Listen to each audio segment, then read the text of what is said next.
இன்றைக்கி நம்ம வீட்டில் சாப்பாடு என்னென்னு பார்த்திங்கன்னா, நேற்று வச்ச காரக்குழம்பு நிறைய இருந்தது.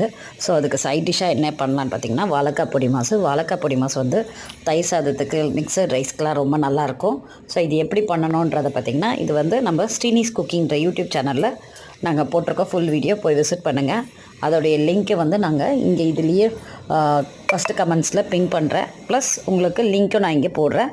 போய் விசிட் பண்ணி பாருங்கள். நான் easy way of cooking and bachelor cooking அந்த சேனலில் இருக்குது. ஸோ நல்ல ஒரு காம்பினேஷன், காரக்குழம்புக்கு மிக்சட் ரைஸ்க்கெலாம் இது காம்பினேஷன் நல்லாயிருக்கும்.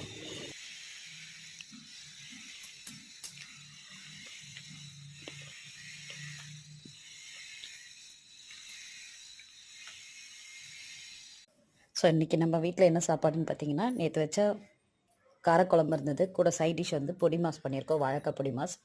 ஸோ தயிர் சாதத்துக்கு, லெமன் ரைஸ்க்கெல்லாம் மிக்சட் ரைஸ்க்கு நல்லாயிருக்கும் அது காம்பினேஷன். அது எப்படி பண்ணணும்னு பார்த்தீங்கன்னா, நம்மளுடைய ஸ்ரீனிஸ் குக்கிங்ன்ற சேனலில் நாங்கள் லிங்க்கில் போட்டிருக்கோம். ஸோ ஃபஸ்ட்டு கமெண்ட்ஸ்லேயே பின் பண்ணியிருக்கோம், லிங்க் அனுப்பிச்சிருக்கோம், போய் விசிட் பண்ணுங்கள். So easy way of cooking எல்லாமே நம்ம ஸ்ரீனிஸ் குக்கிங்கில் இருக்குது. பேச்சுலர் குக்கிங் எல்லாமே